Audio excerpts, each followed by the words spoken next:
Om Namo Bhagavate Vasudevaya.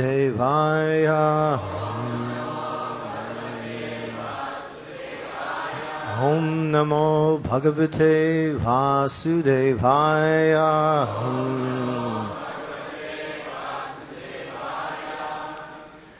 So after the Kirtan Mela, and so many wonderful verses on the holy name, we are back to the regular system of Srimad Bhagavatam consecutively, and this is 7th canto, chapter 2, Hiranyakasipu, the king of demons, text number 12. Yatra yatra dvijagavo Vedavanashrama kriyaha Tam tam janapadam yata Sandipayati vrishchata Yatra yatra dvijagavo Vedavanashrama kriyaha Tam tam janapadam yata Sandipayata vrishchata Yatra yatra dvijagavo Vedavanashrama kriyaha Tam tam janapadam yata Sandipayata vrishchata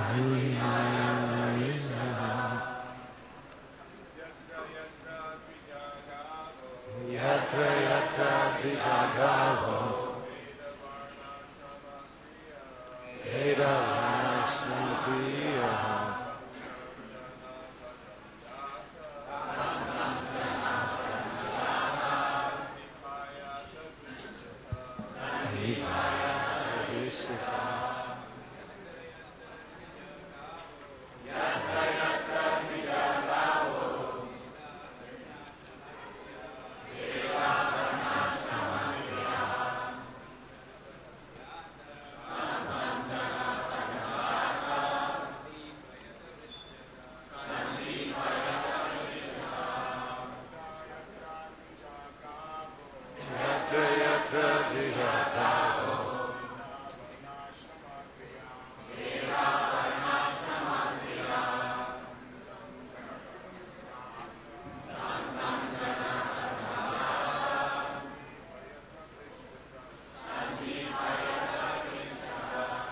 Ladies?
Yatra yatra, wherever, Dvija, the Brahmanas, Gava, the protected cows, Veda, the Vedic culture, Varna Ashrama, of the Aryan civilization, of the 4 Varnas and 4 Ashramas, Kriyaha, the activities, Tam Tam, that, Janapada, to the city or town. Yata, go. Sandipayata, set fire. Vrikshata, cut down all the trees. So we're hearing from Hiranyakasipu. He's instructing his assistants, his servants, to cause havoc on the earth planet. Immediately, go wherever there is good protection for the cows and brahmanas, and wherever the Vedas are studied in terms of the Varnashram principles. Set fire to those places and cut from the root the trees there, which are the source of life. Purport by His Divine Grace A.C. Bhaktivedanta Swami Srila Prabhupada. The picture of proper human civilization is indirectly described here. In a perfect human civilization, there must be a class of men fully trained as perfect brahmanas. Similarly, there must be Kshatriyas to rule the country very nicely, according to the injunctions of the Shastras. And there must be Vaishyas who can protect the cows. The word Gava indicates that cows should be given protection.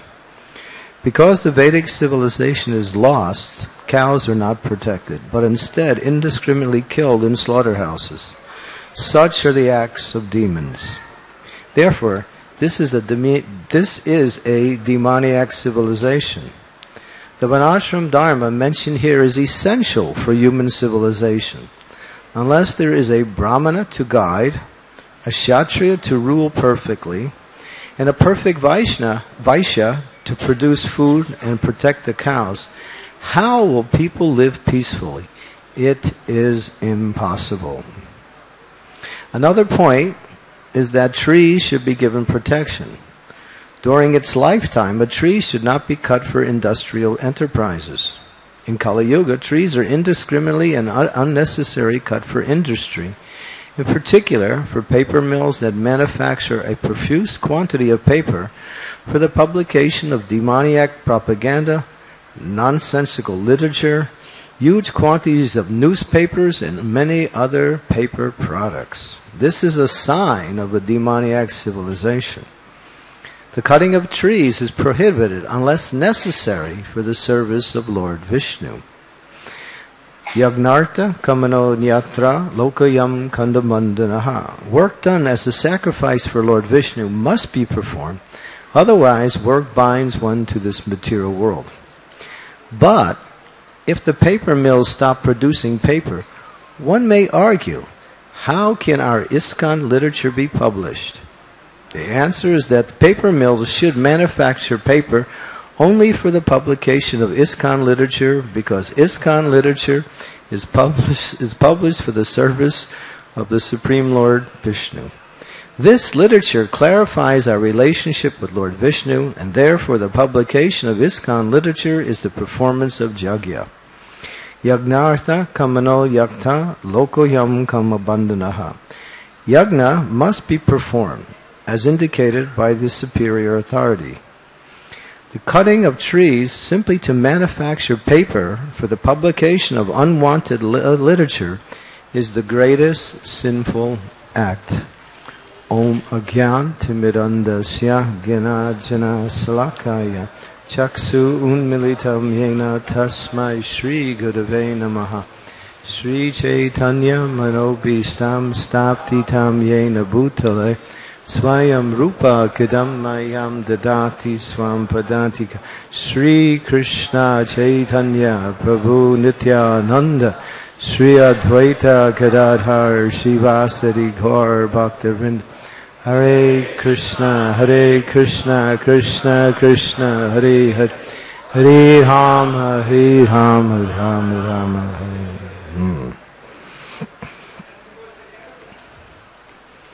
So Prabhupada writes in Srimad Bhagavatam in the 19th chapter of the first canto that human life comprises three aspects that are required to fulfill all the needs both spiritually and materially.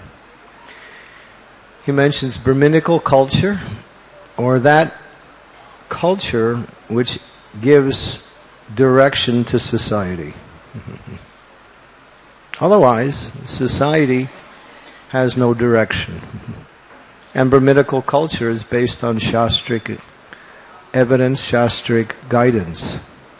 So Brahminical culture, which is the foundation for the Varnashram system, the system of the 4 orders and 4 spiritual orders for material activities, for Varnas. He also mentions cow protection, taking care of cows. Cows are the basis of agriculture.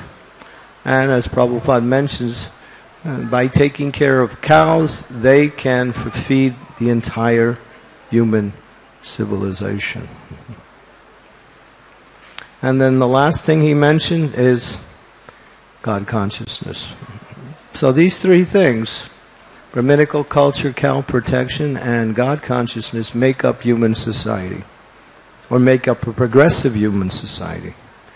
Where do we see that today? Of course, in our ISKCON society, this is our focus, to develop these 3 main aspects, which are the foundation for all material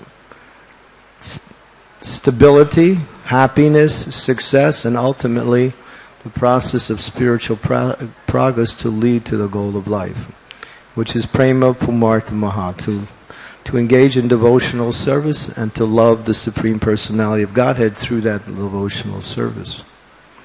So Prabhupada makes this point in this particular purport that it's essential to establish Varnashram system, the 4 Varnas, the 4 ashrams. But then when Prabhupada first came in 1966, and for many years after, until 1973, Prabhupada said, not possible. Society is too topsy-turvy. We should simply distribute transcendental knowledge and spread the glories of the Hare Krishna mantra everywhere.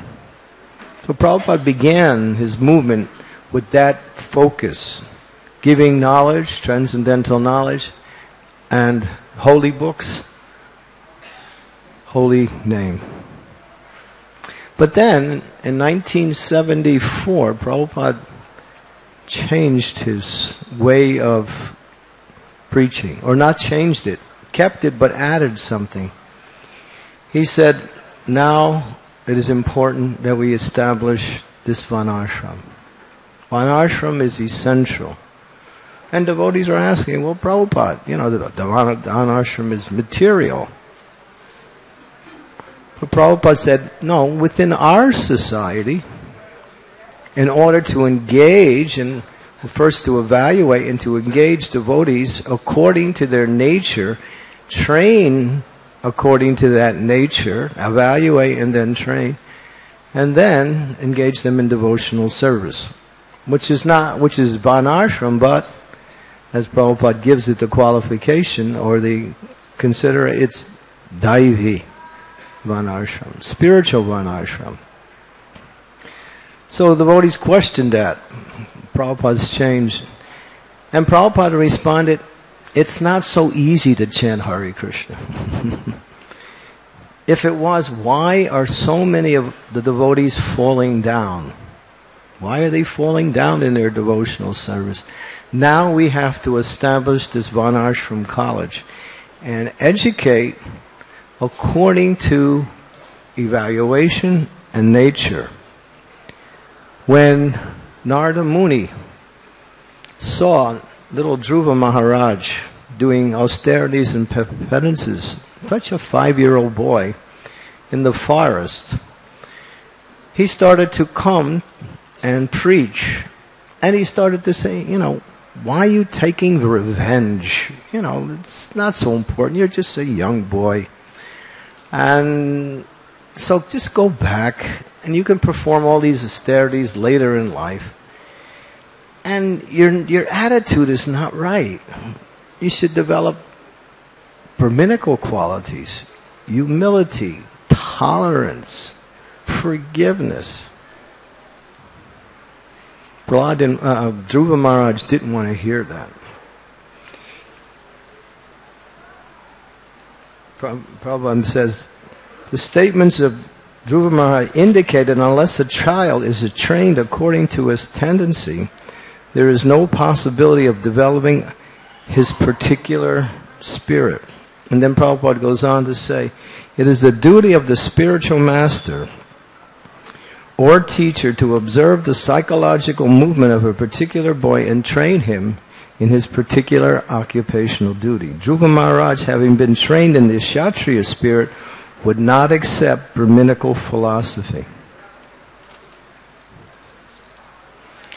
And Prabhupada started the movement by emphasizing the Brahminical culture, training devotees to engage in devotional service, following the regulative principles, chanting the holy names, learning the scriptures, and developing those qualities that are conducive to the mode of goodness, which are the Brahminical qualities. But then, he wanted us to develop that system where, accordingly, a devotee could be understood and engaged according to... And Prabhupada says, when one is engaged according to their nature, they're enthusiastic. They will perform tremendous service and never be discouraged by difficulties. Sometimes we see that in our society. Devotees are not properly engaged. It's a question that comes up quite often like that. And we see, because of that, not what we say proper, or the evaluation that brings about the understanding of how to engage. It's not, the service is not so important. Krishna doesn't need our service. But we want the devotees to become Krishna conscious. So how to train, first evaluate and train devotees according to their nature, and then engage them in devotional service. So Prabhupada in 1974 gave a morning walk conversation in Vrindavan, which was one of the longest morning walks he ever gave, over an hour. He spoke about the importance of developing this, what we say, Varnashram system, but he qualified it, Daivi Varnashram. Daivi Varnashram. And then Prabhupada spoke, and he said, first we need to establish Brahminical culture within our society. The leaders should cultivate the mood of the qualities of Brahma and then train the other devotees accordingly. First evaluation and accordingly. And that means, Prabhupada said, then the Brahmins have to learn all the different activities of all the other Varnas, such as taking care of cows, taking care of agriculture, performing, of course, deity worship is Brahminical culture, organization, management, protection. And he's speaking to some of the leaders at that time, and the question came back, but Prabhupada, does that mean the Brahmins have to learn all the different Varnas, the different occupations? No, Prabhupada said, as a group, you should all know and train or begin a program of training in order to help devotees become fixed in their Krishna consciousness according to nature, like that.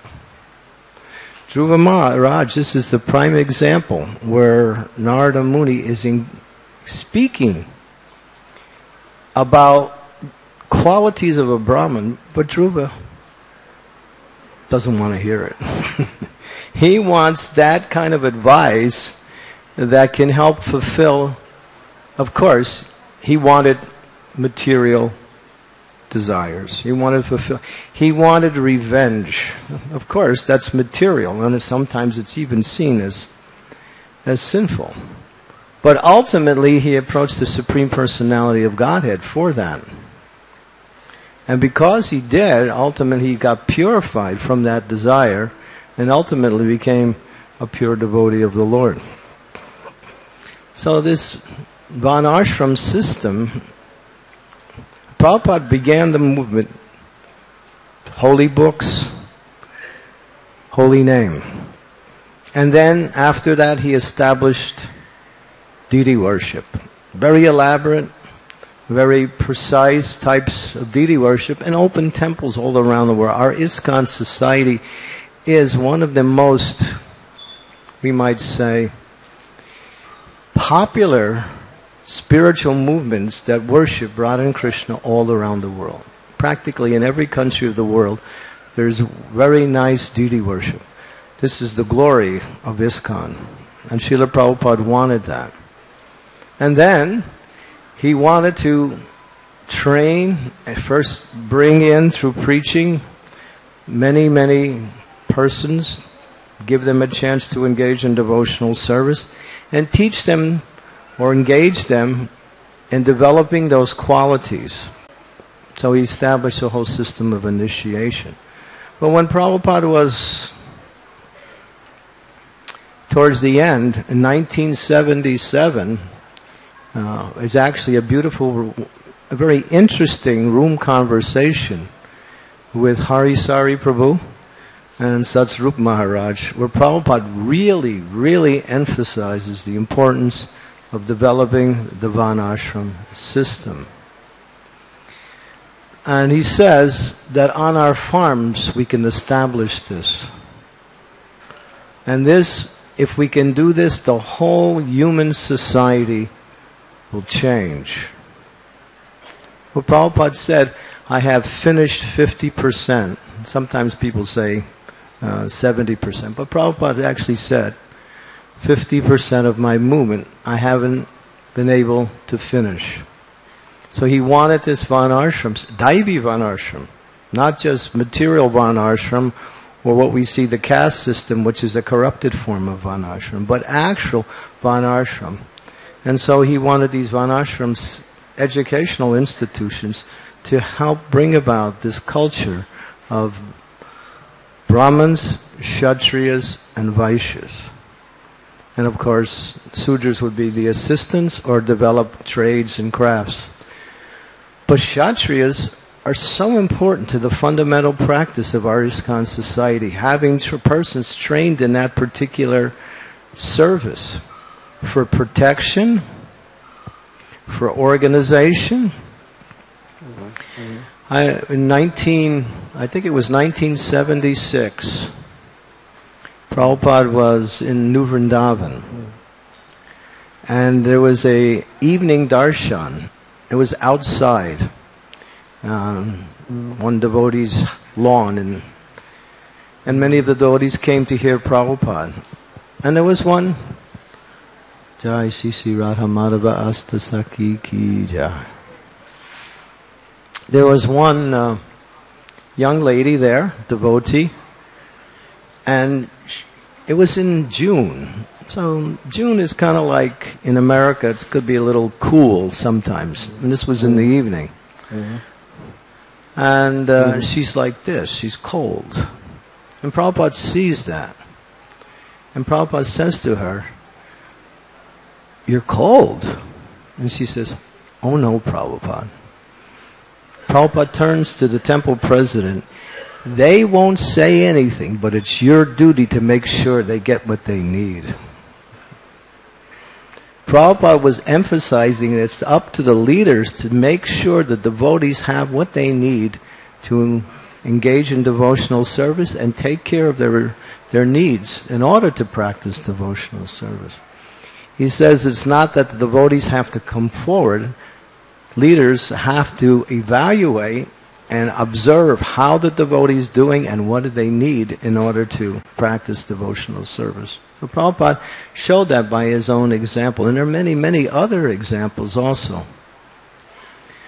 And so for leadership, organization, there's three things. Protection. Prabhupada said if we get attacked, then the Kshatriyas should come out and fight. We have to fight sometimes to protect our society if we are unnecessarily or even attacked. So therefore devotees have to have some type of training in protection. And Kshatriya also means expert in organization, how to organize things in such a way. And of course, welfare. Welfare means the protection aspect comes into the welfare aspect. What is that welfare? Here, Hiranyakasipu wants to destroy Brahminical culture. And he says, just cut down all the trees and burn the hermitages, kill the cows. And so it is essential that 5 aspects that are mentioned in the Shastras are given complete protection. Cows are mentioned here, Brahmins, women, children, old persons. A society that does not do that is considered not to be a human society. Very strong, but Prabhupada is giving the understanding what is both the material foundation for the welfare of society, which will allows person to practice Krishna consciousness without any unnecessary difficulties. So this is where the Varnashram system comes in. It provides education, training, and when we say resources for the entire culture of Krishna consciousness worldwide. Like that. So this is what this particular verse is saying, is that Hiranyakasipu knows that by destroying Brahminical culture, by causing havoc to that foundation, which is the essence of spiritual culture, then everything else will fall. People will become, as he says, unhappy and give up everything. Prabhupada goes on to say, interesting, he gives a long, very long evaluation or explanation on the importance of trees. How important a tree is. We find throughout our Vedic literature the importance of trees. As we say, they give ambience to the earth, they provide food, they provide shelter, they provide a balance within nature, and a tree is seen as the most tolerant. So much importance is given on trees here. And Prabhupada says, in today's society, what do they do with the trees? They cut them down for nonsensical literature, or let me say, sinful types of propaganda. And then the question comes up in the purport. Prabhupada used a little rhetorical. But if we stop cutting all trees, what about our literature in Krishna consciousness? How can we publicize our literature? Prabhupada says, but for glorification of the Lord and propagation of spiritual principles, this can be done. I heard just to give a comparison analogy on this particular point, I heard an interesting discussion with Prabhupada. And Prabhupada's talking to this one interviewer, and they're talking about today's pollution in society. And then the subject comes up how the automobiles are so pollutant that, it's destroying the ozone and it's causing, intoxication. People are becoming sick because of this, and so much congestion. And Prabhupada said, yes, because it's all being used for sense gratification. But if we use the cars to drive in order to preach Krishna consciousness, there'll be no pollution. So I was thinking, can't figure that one out. But Prabhupada has this spiritual insight that, and it's in line with the principle that if anything used in devotional service is only beneficial. It's only beneficial. So Prabhupada makes that point here. And he goes on to say, in relationship to the trees, very strong, he says at the very last line, the publication of, or manufacturing of paper for the publication of unwanted literature. He doesn't say great, he says the greatest sinful activity. In other words, he's giving how much sinful activity is being propagated simply in the name of this civilization, just to satisfy people's desire for sense gratification. The compassion of a Vaishnava doesn't want to see, or becomes what we say unhappy when he sees other living entities exploited simply for the selfish interests of a few people.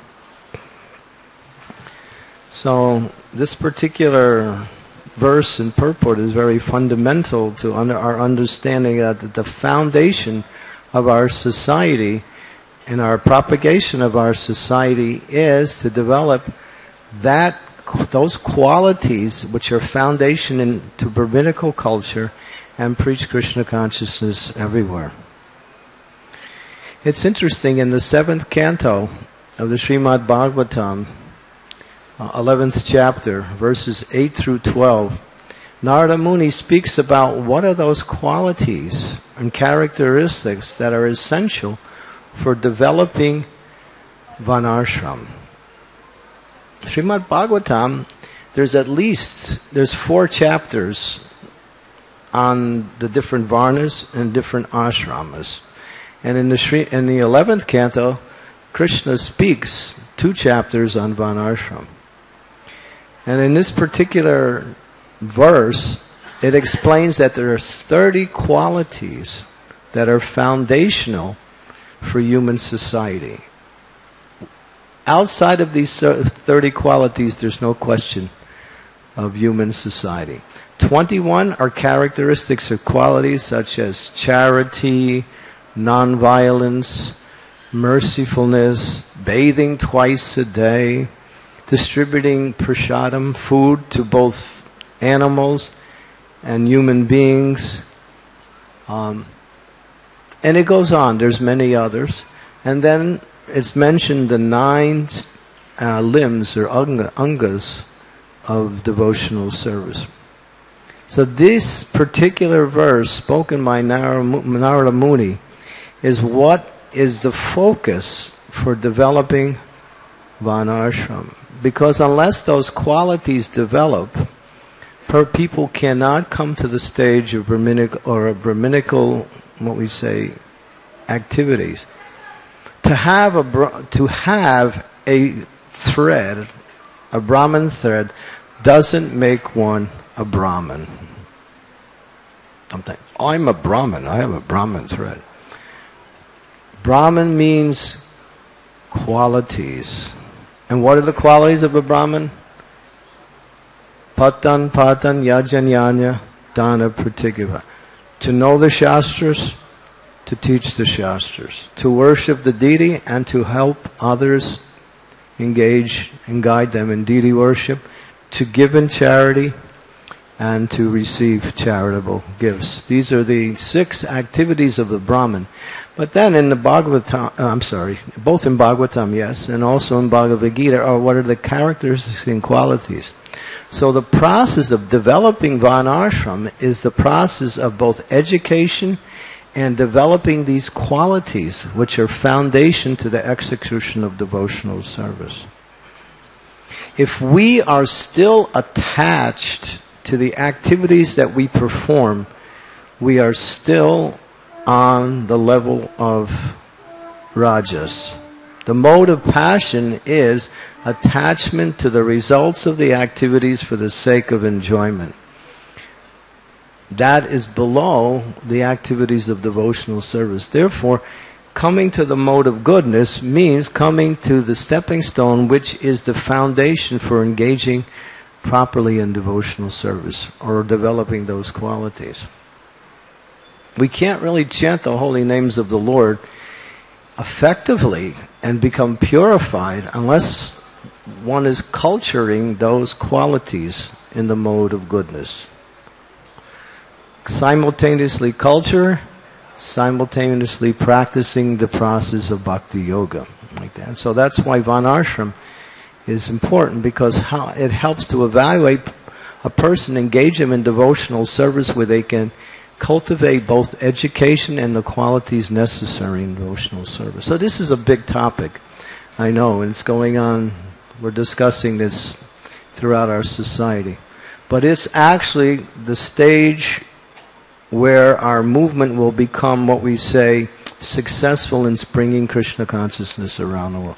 Chant the holy names of the Lord, distribute prasadam everywhere, teach people the importance of Krishna consciousness, and also simultaneously give them a chance to engage in devotional service. Okay, so this is... I think I'm supposed to stop at 1:45, but we can take any questions if there's one or two questions. Anyone? Yes. Mm-hmm.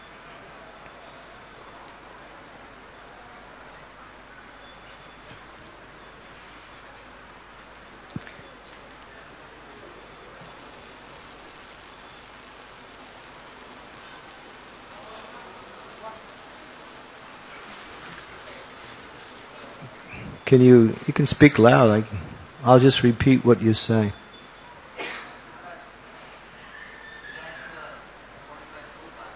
The purport?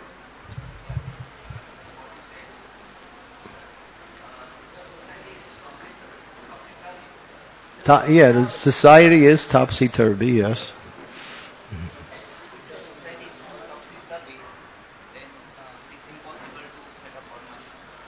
Prabhupada wanted... Yeah.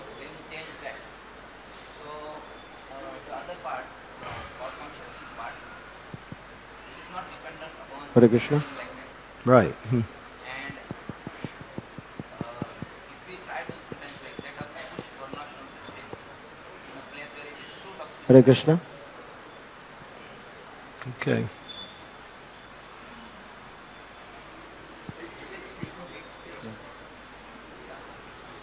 Hare Krishna. If we try to push varnashram system where it is like it becomes like disrespectful sometimes, then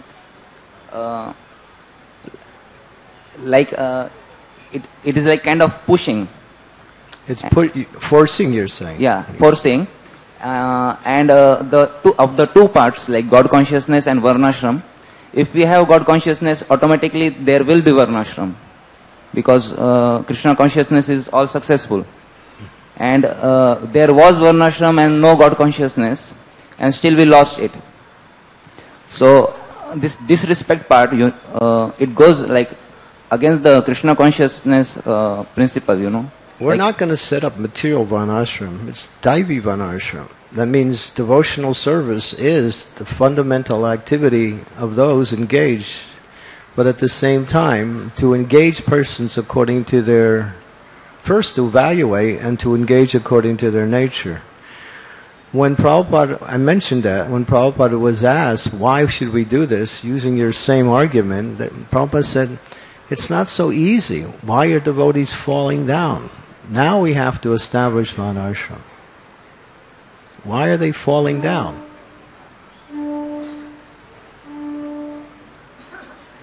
So, and then of course in 1977, Prabhupada laid out the whole plan.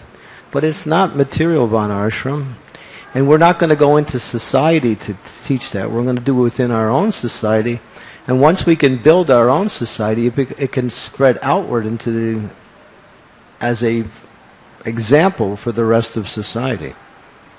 But Krishna consciousness is the activity of the devotee. Hearing and chanting the glories of the Lord are the fundamental process of bhakti yoga. That is foremost and fundamental. But devotees are hearing and chanting the glories of the Lord, are being, at the same time, not without proper training and education, it's hard to stay fixed in the process of hearing and chanting. Because we spend a lot of our time doing activities. When Prabhupada started a movement, he was using whoever could come forward, engaging them accordingly. And he said, just do the service and you'll develop the, you'll develop the talent, the ability. Krishna will empower you. But after a while, Prabhupada changed. You can follow the history. And in 1974, he laid out a whole plan for training and education like that. So it's not material varnashram, it's spiritual varnashram. We are devotees. We're not Gopi Bhate Padakamalayur, Dasa Dasa Anudas. Lord Chaitanya says we're not Brahman, Kshatriya, Vaishya, Sudra, Brahmachari, Grihastha, Vanaprastha, Sannyas. These are all external. All four of them are external. Our real, actual identity and the activities based on identity is that we are spiritual, part and parcel of Krishna, and we engage in devotional service. But unless we actually educate and engage people accordingly, we will see what we have in our society is called the revolving door policy. People come, they stay for a year, 2 years, 3 years. After 4 or 5 years, where they go? Not properly engaged. Not giving the chance for the education and the training that they need. So we don't force it, but it actually becomes fundamental for one's spiritual practice. Like that. Shouldn't we be like giving this facility to others, but for ourselves we should be like what Shikshashtakam says, like the only necessity for chanting is like the quality is like respect, tolerance, humility, but not anything else. That should be our goal for ourselves, and we provide the varnashram for others. Cultivate those qualities, But if you're not engaged in devotional service, you can't cultivate those qualities separate. They're not separate. They're part of your activities. Whatever you do, you can't say, well, I'm going to sit and chant Hare Krishna in a humble state of mind, and the rest of the day that's something else. No, it just doesn't work. This has to be a 24-hour process of cultivation, those qualities that are conducive to approaching Krishna in His holy name.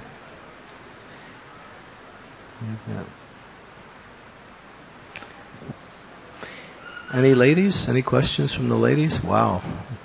Okay. Mataji? Yeah. You can pass the microphone over.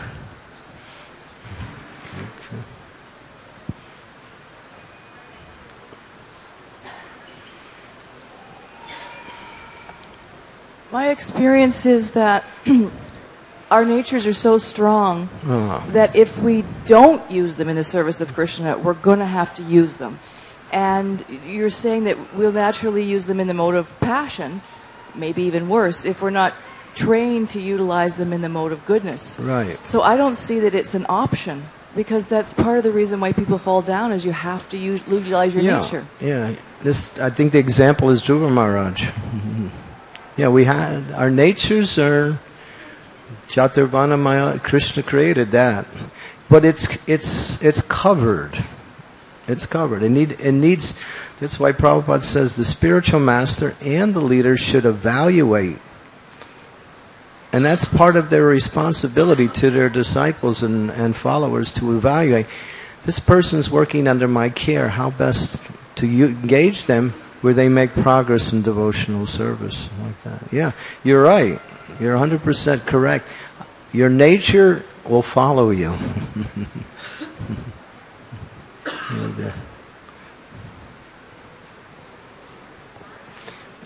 It can gradually change through education, evaluation, and Krishna consciousness. Yes, Garangi. So, Maharaj, theoretically it's wonderful. Practically speaking, we see, okay, the temple needs this one, there's no consideration. You got to fill up the hole and make somebody a pujari even if they're not qualified or ready. So it seems that the organizational needs, they're always, especially in temples where there's hardly anybody, there's no personal consideration of what's good for the devotee. There's not what? Huh? I missed that last sentence. They're not. What? There's no really consideration of what the devotee person needs or is able to do. Yeah, there was a paper written many, many years ago by one devotee named Subhananda. He said, we put the temples before the devotees. But if we want to be successful, And now, of course, now we're moving forward with the devotee care system, which is somewhat of an aspect of an ashram. It's actually the Kshatriya part, taking care or giving the chance for the devotees to fulfill their needs, and so they can be happily engaged in devotional service. Yeah, devotees first. The quality of our society is the quality of the devotees in the society, not our temples or how much money we have or how much land we present.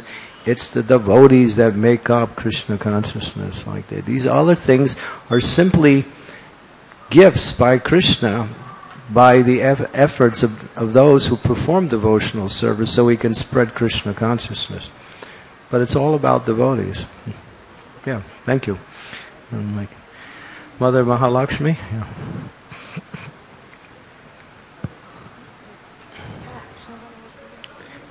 Hare Krishna Maharaj. You mentioned, this lady was mentioning that, and you said that our nature always follows us. So how do we transform this nature, I mean the shadow nature, into our real nature? When we speak about things that are favorable to devotional service, then you can talk about your nature. Things that are unfavorable, you don't want to cultivate. Things that are or activities and a consciousness that is conducive to the mode of passion or ignorance. Like that. So, yeah, engage it in devotional service in a regulated way. As you do that, you purify both the activity and your consciousness. Both become transcendental. Because anything in devotional service burns up any negativity. Like that. If it's done in the proper consciousness. And proper consciousness means as a service to the Lord, the service to the Vaishnavas. Like that.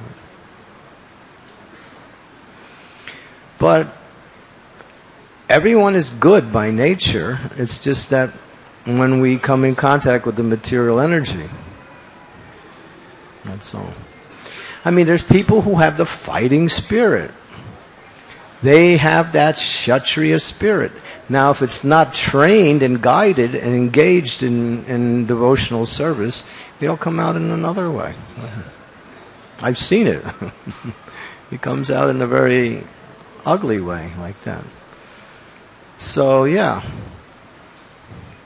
So that's the business of our society, to help establish this evaluation system, which is the basis of the Varnashram College, and then training accordingly like that. Yeah. Any more questions? Yes. We got it.